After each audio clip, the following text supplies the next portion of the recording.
Assalamualaikum warahmatullahi wabarakatuh. Alhamdulillahirrahmanirrahim. Wassalatu wassalamu ala nabiyina Muhammadin wa ala alihi wa ashabihi ajma'in wa man tabi'ahum bihsanin ila yaumidin, amma ba'du. Segala puji bagi Allah Subhanahu wa taala yang masih memberikan kita kesempatan untuk melanjutkan kajian rutin kita membahas fikih taharah dari kitab Al-Fiqh Syafi'i lil Mubtadi'in, fikih Syafi'i bagi para pemula. Dan sekarang kita masih sedikit membahas tentang tayamum. Kemarin kita sudah bahas tentang masalah cara tayamum, bagaimana tata caranya dan juga sunnah-sunnahnya. Sekarang kita masih berbicara sedikit tentang masalah tayamum. Kata pengarang di sini rahimahullahu taala, talabul ma, mencari air. Karena kita bahas kemarin bahwasanya di antara sebab seseorang bolehnya bertayamum adalah karena dia tidak memiliki air. La yajuzu li'adimil ma'i an yatayammama illa ba'da talabi bi an yaftisharah lahu. Thumma yanzuru hawalaihi yaminan wa shimalan wa quddaman wa khalfan. Tidak boleh seseorang yang tidak mendapatkan air untuk bertayamum kecuali dia harus mencari air terlebih dahulu. Jadi jangan dia merasa sudah tidak punya air selesai, tidak. Tapi dia harus mencari terlebih dahulu. Di antara contohnya misalnya dia mencari tunggangannya yang hilang karena air ada pada onta tunggangannya. Atau dia melihat sekitarnya, ke kanan, ke kiri, ke depan, ke belakang. Misalnya air di rumah kita mati dan kita tidak punya penyimpanan air, maka kita minta kepada tetangga sebelah kita, sebelah kanan dan sebelah kiri kita atau di depan kita. Intinya kita harus mencari air terlebih dahulu.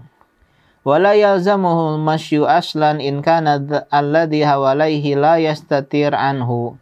Tidak harus kita berjalan untuk mencari air kalau kita berada di daerah yang tidak tertutupi. Intinya misalnya kita di tengah-tengah padang pasir. Jadi kita cukup melihat ke kanan dan ke kiri saja. Beda halnya kalau kita di daerah perumahan atau di lingkungan yang perlu untuk berjalan karena kanan kiri tertutup gedung bangunan, maka kita harus berjalan untuk mencarinya. Fa in kana bi qurbihi jabalun saghirun wa nahuhu sa'ida wa nadhara hawalaihi. In lam yakhaf dararan ala nafsihi aw malih. Kalau di dekatnya ada sebuah bukit yang bisa untuk kita naiki atau jabal shaghir, bukit yang kecil atau yang semisalnya, maka kita harus menaikinya. Dan kita melihat sekitar apakah ada kabilah atau kafilah yang lewat Wa in lam yakhaf dararan ala nafsihi aw malih. Kalau dia enggak khawatir bahaya menimpanya, misalnya dia enggak kuat untuk naik bukit atau kepada hartanya. Misalnya dia menaik bukit khawatir hartanya akan diambil atau hilang dan seterusnya. Awil mukhallaf fi rahlihi, atau dia tertinggal oleh hewan kendaraannya. Misalnya dia dengan kendaraan kemudian nggak ada air, dia mau naik bukit tapi khawatir kalau dia naik bukit karena tidak ada tali kekang untuk mengikat sehingga dia tertinggal, maka dia nggak harus menaiki bukit tersebut. Wa in kana mahu rifqatun wajaba su'aluhum 'anil ma'.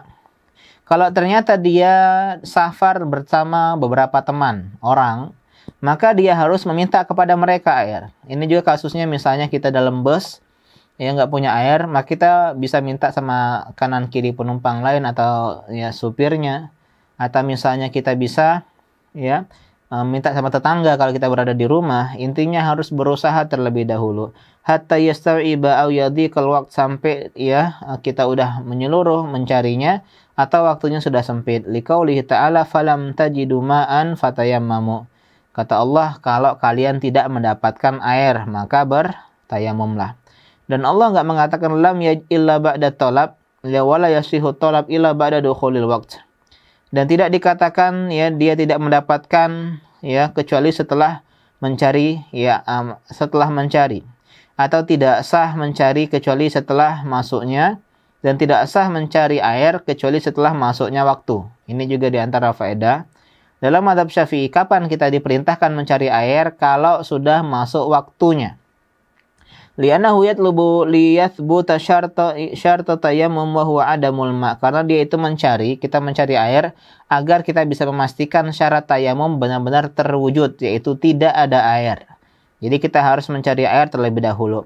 Falam yajuz fi waqti la yajuzu fihi fi'lut tayammum. Jadi tidak boleh kita mencari air ya di waktu yang kita tidak boleh mengerjakan tayamum. Artinya diperintahkan mencari air dalam mazhab Syafi'i itu baru boleh ketika sudah masuk waktu sholat. Kemudian kita bahas selanjutnya adalah asbabun yajibu ma'aha i'adatu sholat. Sebab-sebab yang mewajibkan kita harus mengulang sholat setelah tayamum dalam mazhab Syafi'i. Yang pertama, faqdul ma'i bimakanin yaghlibu fihi wujuduhu. Tidak memiliki air di tempat yang kemungkinan besar itu ada air. Misalnya dia di daerah sungai atau di daerah dekat pantai yang notabene banyak air, tapi dia di sana tidak menemukan air. Maka orang seperti ini, ya maka dia wajib nanti mengulang sholatnya, mengkodok sholatnya. Meskipun dia sudah bertayamum dan sholat. Yang kedua, faqdul ma'i fi safarin, ya unsyi'a li ma'syiatin ka'abikin wa nasyizin. Yang kedua, dia tidak ada air di dalam safar yang dikerjakan untuk maksiat. Contohnya safarnya seorang budak yang kabur dari tuannya. Dia seorang budak, hamba sahaya, kabur dari tuannya. Kemudian di tengah jalan dia nggak ada air. Dia tayamum, dia sholat. Maka para ulama mengatakan wajib sholatnya diulang kalau sudah ketemu dengan air. Wa nasyizin atau karena dia seorang wanita yang durhaka kepada suaminya.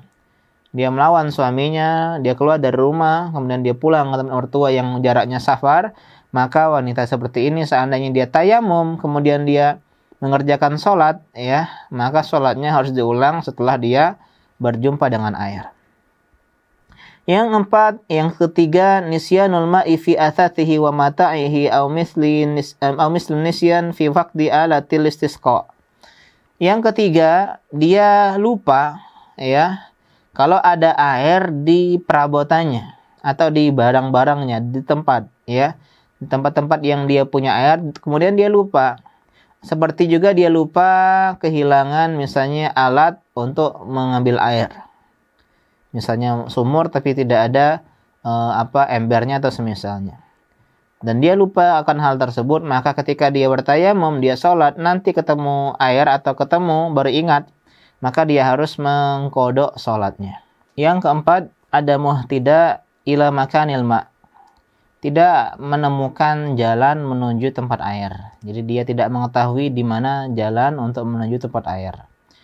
Yang kelima, yang terakhir, syiddatul bardi in khafa min isti'malil ma'i talafa namsin aw ghairah. Dingin yang sangat amat, sehingga khawatir kalau dia menggunakan air itu bisa membuat dia meninggal, atau ya yang lainnya seperti sakit yang parah dan seterusnya. Ini adalah sebab-sebab yang dalam mazhab Syafi'i jika bertayamum karenanya, maka ketika dia tidak dapat air maka dia harus mengulang sholatnya, mengkodok sholatnya. Kemudian asbabun la yajibu ma'ha i'adatus shalah. Sebab-sebab yang tidak perlu kita mengkodok sholat setelah bertayamum.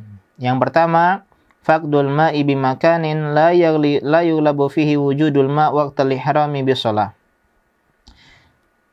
Tidak memiliki air di tempat yang memang dianggap kemungkinan besar nggak ada air di daerah tersebut. Misalnya pegunungan yang kering atau padang pasir. Di waktu takbiratul ihram, maksudnya ketika waktu takbiratul ihram dalam sholat. Jadi ketika harusnya kita sholat, ya kita tetap saat itu nggak mendapatkan air, ya maka kita tidak perlu mengulang sholat kalau nanti kita mendapatkan air. Yang kedua, al-hajatu li syurbil ma'i li hayawanin muhtaramin aw adamiyin muhtaramin aw ghairih. Karena kalau kita butuh untuk minum air, jadi air ada tapi kita butuhkan untuk minum, ya hewan yang dimuliakan, ya hewan yang dimuliakan, ya artinya hewan yang tidak boleh dibunuh, atau ya manusia atau kita sendiri, manusia atau orang-orang sekitar kita yang membutuhkan air tersebut, ya muhtaramin aw ghairihi, manusia baik yang dia dimuliakan yaitu orang muslim maupun orang yang tidak, manusia yang tidak dimuliakan yaitu orang-orang kafir. Jadi kalau mereka membutuhkan air, maka kita ya bertayamum dan tidak perlu mengulang sholat. Yang ketiga, al-hajatu ila bai'il ma'i li sarfi thamanihi ala man tajibu alaihi nafaqatuhu wa kiswatuhu wa markabuhu wa dhalika yawman wa lailatan lil muqim wal musafiri muddatu dhahabi wal iyab wa li sadadi dainihi walau kana dainu muajjalan. Yang keempat, kita butuh untuk menjual air. Kita air ada, kita air punya. Ya, tapi kita butuh untuk menjual airnya agar keuntungan atau hasil jual air tersebut kita gunakan untuk menafkahin keluarga kita, untuk memberikan mereka pakaian atau kendaraan, dan itu ya kadarnya untuk sehari semalam bagi orang yang mukim. Artinya misalnya ya kita butuh uang untuk menafkahin sehari semalam ya keluarga kita, dan itu tidak bisa kita dapatkan kecuali dengan menjual air. Walil musafir, adapun orang musafir, maka dia jaraknya ketika dia berangkat dan pulang. Ya, selama berangkat sampai dia pulang. Kemudian untuk melunasi hutangnya. Jadi boleh seseorang bertayamum karena air yang dia gunakan itu dia pakai untuk jualan ya, kemudian untungnya untuk membayar hutang ya, meskipun hutangnya masih muajjal, masih jauh jatuh tempo. Artinya tidak jatuh tempo. Yang keempat, an la yajidal ma'a illa bi thamanin wa la yamliku thaman. Dia tidak mendapatkan air kecuali dengan harga yang tertentu dan dia tidak memiliki uang untuk membeli air tersebut. Jadi ternyata setelah kita cari air nggak punya, tapi ada yang jual air. Harga nominal sekian. Dan kita nggak punya uang untuk beli air tersebut, maka kita boleh bertayamum dan tidak perlu mengulang sholat kita. Yang kelima, hailulatu aduwin bainal ma'i wa bainahu sawa'un kana al-adu adamiyan aw ghairah. Kalau ternyata antara kita sama air, antara kita sama telaga, sumur, danau, sungai, itu ada penghalang berupa musuh kita. Tidak ada orang yang ingin membunuh kita misalnya. Antara kita sama sumber air tadi ada orang yang menjadi musuh kita, dari manusia ataupun dari selainnya, misalnya hewan buas. Yang hewan buas itu nggak mau kalau kita dekat air itu bakal dimangsa, diterkam. Maka kita memilih untuk bertayamum dan sholat. Kalau seperti ini kasusnya, dia tidak perlu lagi mengulangi sholatnya. Yang ketujuh, ada mewujudi ma yastaki bihi min dalwin wa hablin. Kalau dia tidak mendapatkan sesuatu yang bisa membuat dia dapat air. Contohnya dia nggak punya ember atau tali. Dia ketemu sumur, sumurnya dalam. Itu air ada, cuman dia nggak punya ember, nggak punya tali, nggak punya alat apapun untuk mendapatkan air tersebut. Sehingga dia boleh bertayamum dan sholat. Dan dia tidak wajib mengulang sholatnya. Yang kedelapan, khaufu min ghorkin ghorokin ka'an yakuna fi safinatin wa yakhshal ghorok. Khawatir kalau dia tenggelam. Jadi khawatir dia tenggelam, kalau dia menggunakan air, misalnya dia berada di atas kapal, dia khawatir tenggelam kalau dia menggunakan air, dia nggak bisa berenang, dan itu nggak ada penghalangnya, khawatir kalau berwudu dia bisa nyemplung dan dia terjatuh.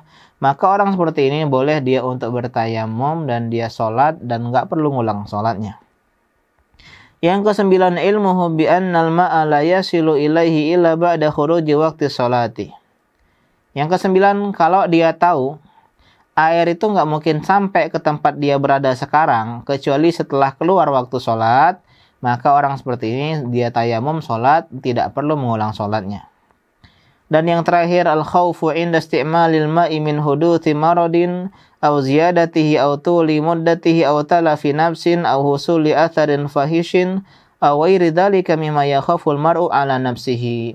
Kalau ada rasa khawatir, rasa takut kalau kita gunain air akan muncul penyakit atau bertambah sakit atau lama sembuhnya jadi menunda proses penyembuhan, atau bisa menyebabkan kita meninggal, atau terjadi bekas atau dampak yang buruk pada anggota badan kita karena kita gunain air yang dingin atau yang semisalnya, atau hal-hal yang lain yang intinya manusia menjadi khawatir akan hal tersebut.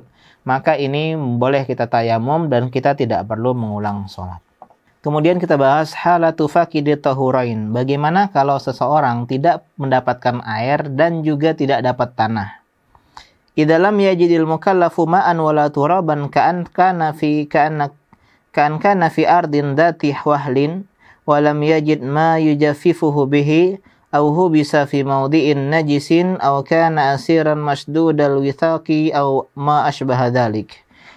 Jika seseorang ini tidak mendapatkan air dan juga tanah, misalnya dia berada di sebuah tempat yang itu semuanya penuh dengan lumpur, walam yajid ma yujaffifuh bihi, dan dia tidak mendapatkan sesuatu yang bisa mengeringkan lumpur tersebut sehingga jadi tanah, atau dia dikurung di penjara di tempat yang najis, sehingga ada tanah yang suci di sana, atau dia seorang tawanan diculik, atau misalnya dengan keadaan ya rantai yang terbelenggu sehingga dia nggak bisa menepuk ya tanah. Aw ma asbaha dzalik, atau selainnya, maka wajib alaihi an yusalliya ala hasabi halihi. Maka dia wajib tetap sholat apapun keadaannya meskipun dia nggak bersuci. Li'anna taharata syartun min syuruti sihhati shalah fal ajzu anha la yubihu tarkas shalah. Karena tohara ini syarat di antara syarat sah sholat, dan kalau kita tidak bisa mendatangkan syarat sah sholat, ini bukan berarti membolehkan kita meninggalkan sholat. Wa yaktasiru faqidu tahuraini fi ada'il ibadati ala daruri faqat. Dan seorang yang tidak memiliki air dan juga tanah ini, maka dia hanya boleh mengerjakan sholat yang wajib saja dalam keadaan dia tidak bertoharoh, karena ini kondisinya terpaksa, terdesak. Dan sebuah kaidah mengatakan ad-darurat tubihul mahzurat. Hal-hal yang terdesak membolehkan melakukan hal-hal yang dilarang. Itu sholat tanpa bertoharoh. Kemudian kita bahas pembahasan baru tentang al-masfu alal jabair.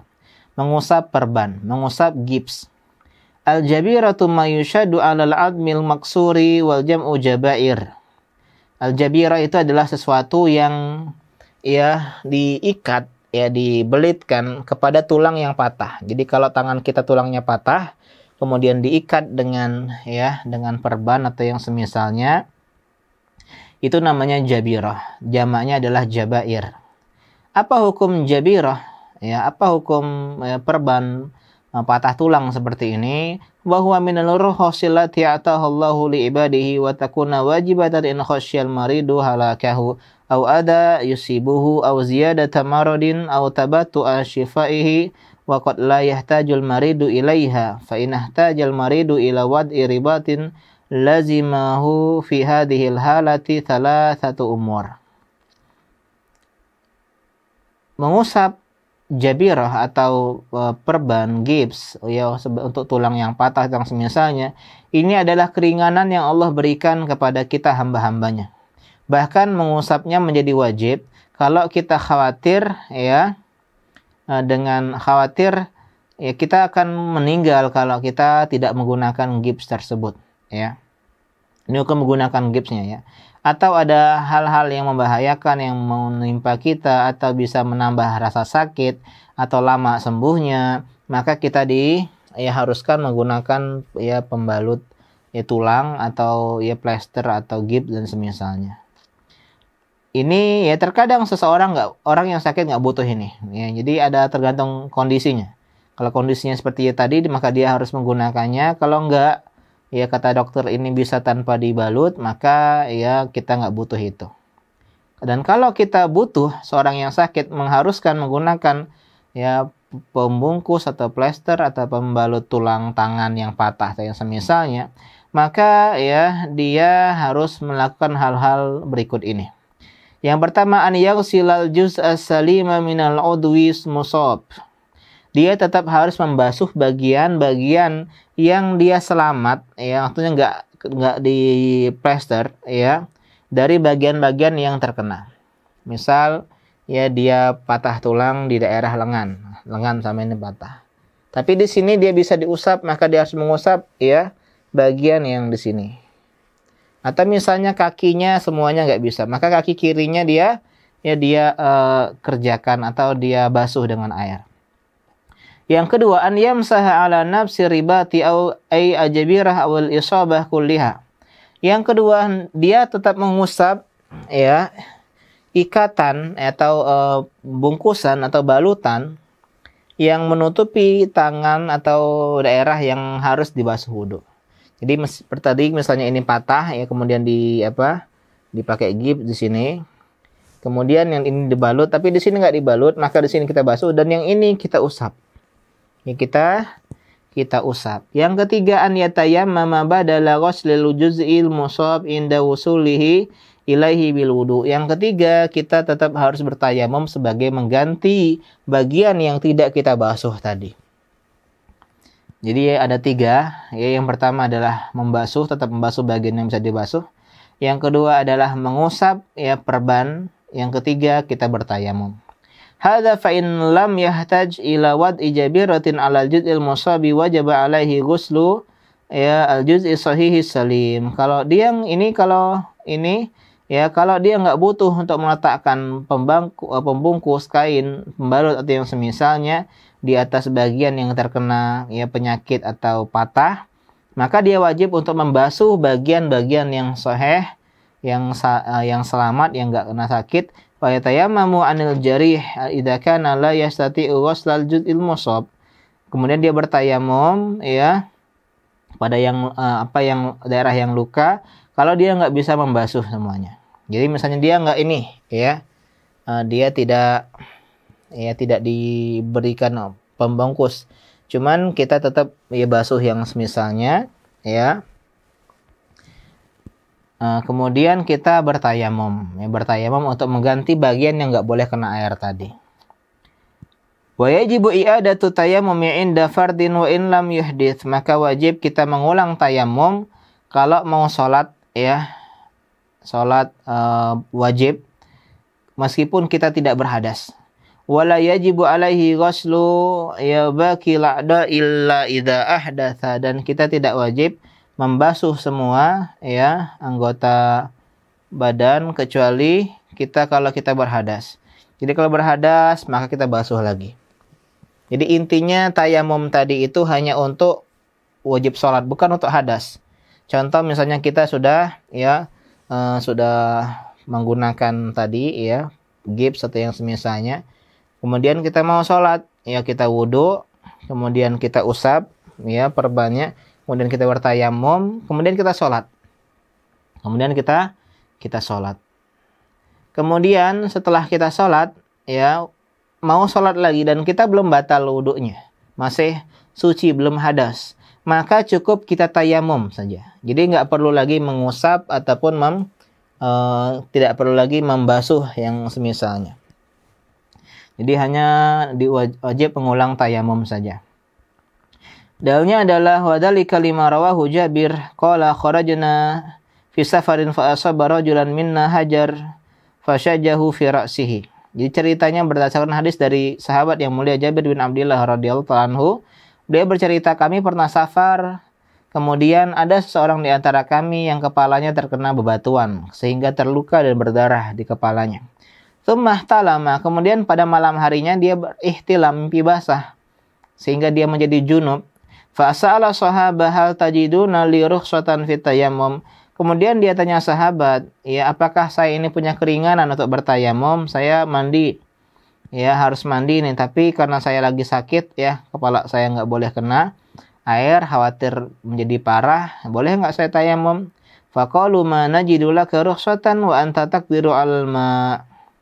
Tapi mereka sahabat bilang, nggak ada rukhsah bagi dirimu, ya kau mampu menggunakan air. Faghtasala famata, akhirnya orang tersebut pun mandi ya, dan akhirnya sakit dan akhirnya dia meninggal. Falamma qadimna ala Nabi sallallahu alaihi wasallam, ketika kami pulang kembali kepada Nabi sallallahu alaihi wasallam menjumpai Nabi, ukhbira bidzalik, maka beliau dikabarkan tentang hal tersebut. Kemudian Nabi marah, faqala qatalahumullah. Mereka itu sejatinya yang telah membunuhnya. Semoga Allah membinasakan mereka. Ala sa'alu idza lam ya'lamu. Kenapa mereka enggak bertanya kalau mereka enggak tahu? Innama syifa'ul ayyi su'al, karena obat dari tidak tahu itu adalah bertanya. Innama kana yakfihi an yatayammama, cukuplah dia untuk bertayamum, wa ya'siba ala jurhihi khirqatan, ya hendaklah dia menempelkan di lukanya itu khirqah kain ya. Tsumma yamsah 'alaiha, kemudian dia usap di atasnya, wa yaghsila sa'ira jasadih, dan dia basuh ya anggota badan yang lainnya. Jadi intinya 3 tadi dalam mazhab Syafi'i. Ya dia basuh, tetap basuh ya anggota wudu atau anggota badannya kalau dia mandi. Kemudian dia usap korbannya, dan yang ketiga dia bertayamum. Kemudian kita bahas tentang muddatul masyi 'alal jabirah. Bagaimana dengan jangka waktu mengusap jabirah, mengusap perban. Kita bahas kemarin kalau dalam tayamum untuk orang yang mukim sehari semalam, musafir 3 hari 3 malam. Adapun untuk orang yang mengusap perban, laisa lil mashi 'alal jabirati muddatun muhaddadah. Tidak ada jangka waktu tertentu untuk mengusap perban. Wal yazillu yamsah hatta yatimma shifa'uhu wa shifa'ul juz'i al-musab.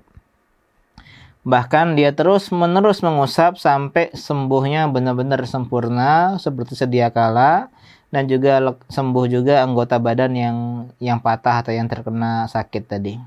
Fa idza sufiyal juz'ul musabu batalal mashu, kalau ternyata anggota badan udah sembuh, udah boleh dibasuh dengan air ya, maka enggak boleh lagi diusap. Wantahatil muddah, dan ketika itulah jangka usapnya menjadi berhenti. Fa idza kana mutawaddian wa batala masuhu wajaba alaihi ghuslul ghudwil mamsuhi wa ma ba'dahu min a'dha'ir wudu.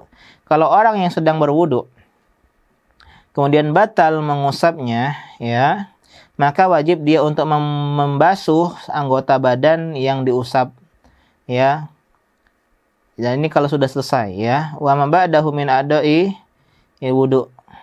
Masan aw ghuslan hasabal wajib. Mengusap ataupun membasuh ini tergantung ya kewajibannya. Wa hukmul jabair kulliha wahidun sawa'un kanat at-taharatu min hadatsin asghar aw akbar. Dan hukum mengusap perban ini tetap sekali ya. Hanya satu itu sama, baik dia bersuci dari hadas kecil maupun bersuci dari hadas besar. Kemudian ahkamun yajibu fiha ala wadi'il jabiratil qada. Hukum-hukum yang wajib ya diqada bagi orang yang mengusap atau meletakkan gips atau perban tadi. Yang pertama, yajibu wad'ul jabirati ala taharah, wajib menggunakan perban ya atas taharah. Artinya bertaharah dahulu sebelum menggunakan perban. Artinya dikiaskan dengan tayamum. Fa'idha wudi'at ala ghairi taharatin wa ta'adhara naz'uha wajabal qada'u fiha. Kalau ternyata dia pakai perban tersebut tidak di atas bersuci, artinya dia hadas pakai perban dan dia berat susah untuk melepaskan perban tersebut, maka dia wajib mengqada salat-salat yang dia kerjakan dengan tayamum. Kemudian yang kedua, idza kana al-juz'ul musabuhu ada al-tayammum al-wajha wal yadain. Yang kedua, kapan kita seorang harus mengqada setelah dia mengusap mengusap perban. Ini kalau anggota badan yang terkena sakit tersebut, patah atas misalnya, ini adalah anggota tayamum seperti wajah dan tangan. Wajah dan kedua tangan. Dan yang terakhir, idza kanatil jabiratu kabiratan 'anil hajmil mafrudi aw an takuna 'alaihi fabidzalika akhadat makanan minal juz'is salimi ghairu musabi fahuna yajibul qada'u an hadzal juz'i al mughatta. Kalau ternyata perbannya itu lebih besar ya dibandingkan bagian yang wajib dibasuh, maka itu mewakili semua tempat bagian-bagian yang sembuh, yang tidak terkena. Maka seperti ini kita wajib mengqada ya. Jadi intinya semua anggota badan ya yang harus dibasuh itu ya tertutup dengan perban, maka orang seperti ini dia harus mengqada salatnya ya, mewakilkan bagian-bagian yang tertutup tadi.